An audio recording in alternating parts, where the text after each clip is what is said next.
Satanás não vai poder acusar Deus de que só o filho dele conseguiu viver aqui nessa vida sem pecado. Porque esse grupo especial, que vai passar pela grande tribulação, é um grupo de santos purificados, que viverão aqui na terra como Cristo viveu, sem cometer nenhum pecado, e por conseguinte, eles não provarão a morte. Eles passaram pelo tempo de angústia sem auxílio de Deus. Jesus passou pelo tempo de angústia no jardim do Getsemane sem Deus. Eles viveram aqui nessa terra sem mediador, porque quando a porta da graça fechar, não há mais mediador no céu. E desde a porta da graça até o fechamento da porta da graça, até o livramento, esse grupo vai viver aqui na terra sem mediador.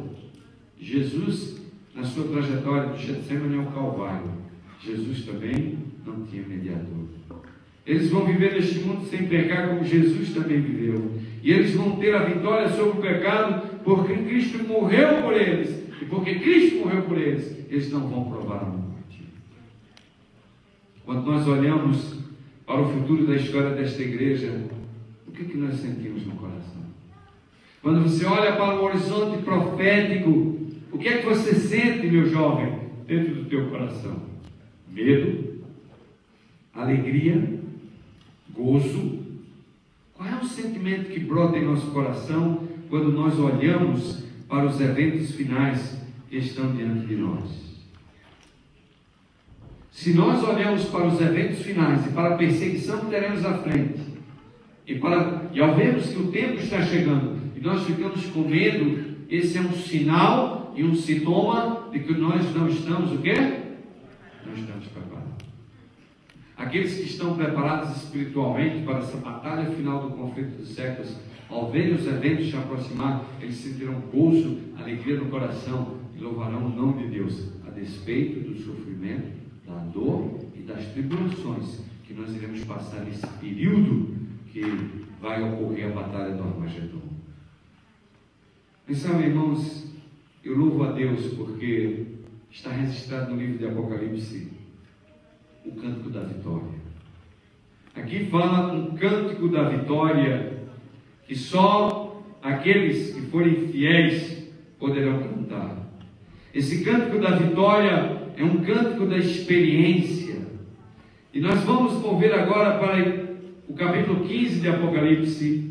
E nós vamos encontrar no capítulo 15, do versículo 2 a 3, esse cântico da vitória, esse cântico de Moisés, esse cântico extraordinário que nós vamos cantar. E a nossa visão é ampliada por esse cântico.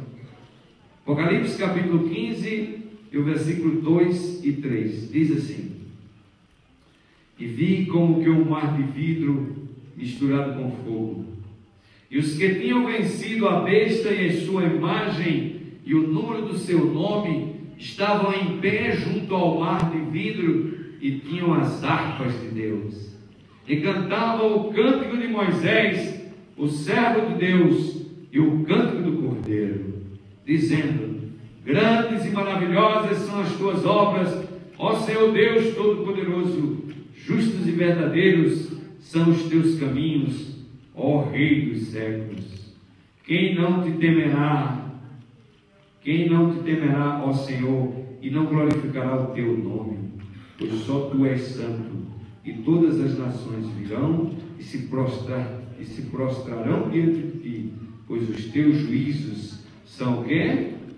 São manifestos. Meus queridos, há uma coisa aqui que me chama a atenção. Quando a Bíblia fala do cântico da vitória, quando a Bíblia fala desse cântico da vitória, a Bíblia fala do cântico da vitória também como o cântico do Cordeiro e o cântico de Moisés. E eu fico pensando assim, o que é que Moisés está fazendo aqui? Esse cântico é o cântico do Cordeiro. O que é que Moisés está fazendo aqui? Se esse cântico é o cântico do Cordeiro.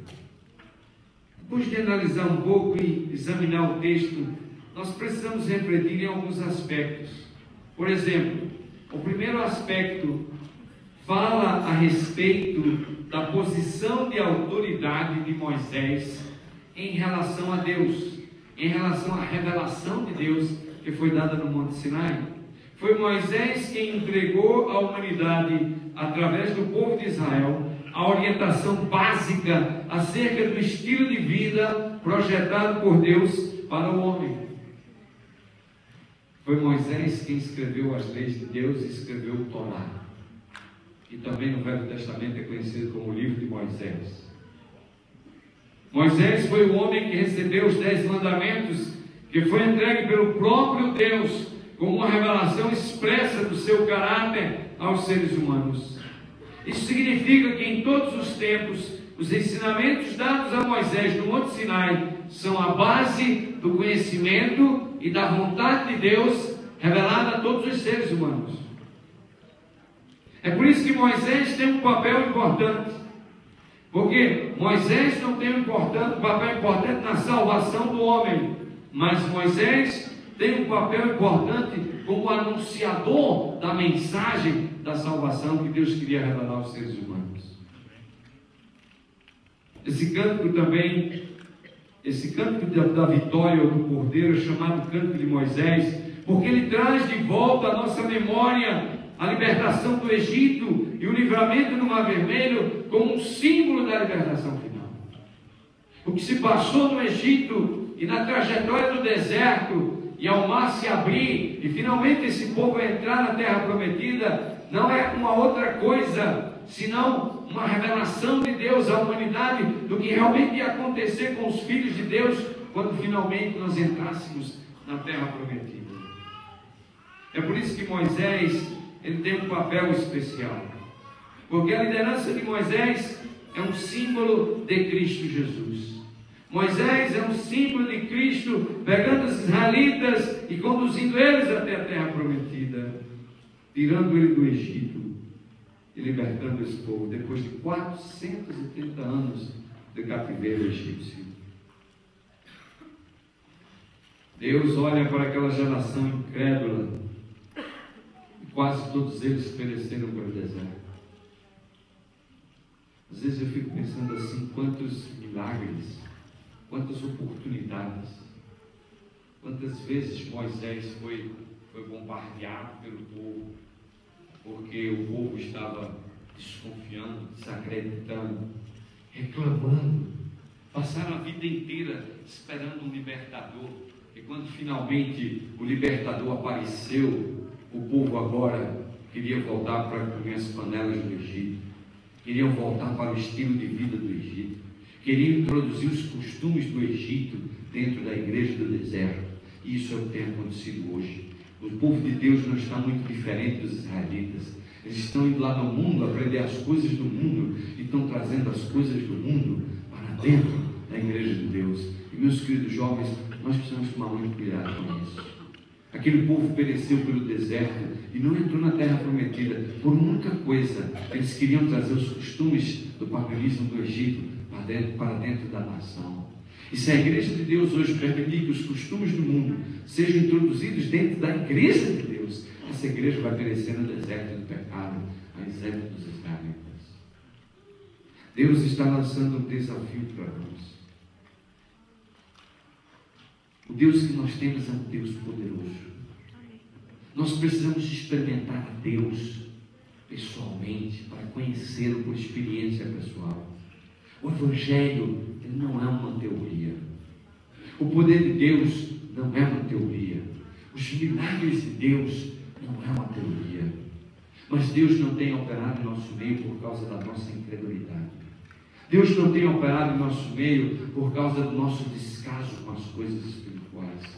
Deus não tem operado em nosso meio porque nós temos amado mais as coisas da terra do que as coisas do céu. Deus não tem operado em nosso meio porque nós temos gastado pouco tempo em oração e comunhão com Ele. Vocês sabem que uma vez eu fui convidado para fazer uma semana de oração em Boston. E eu fiquei na casa do pastor. Aliás, não era uma semana de oração, era um fim de semana com Deus, dos jovens. Começava na quinta-noite e acabava no sábado à noite. Eu fui convidado para esse festival de fé no fim de semana. E eu fiquei hospedado na casa do pastor. Mas toda manhã, quando eu acordava, eu sempre acordo cedo, fico lendo minha Bíblia, orando. E eu estava fazendo a minha meditação e eu vi no quarto do lado o pastor esse pastor, ele era músico. Ele disse,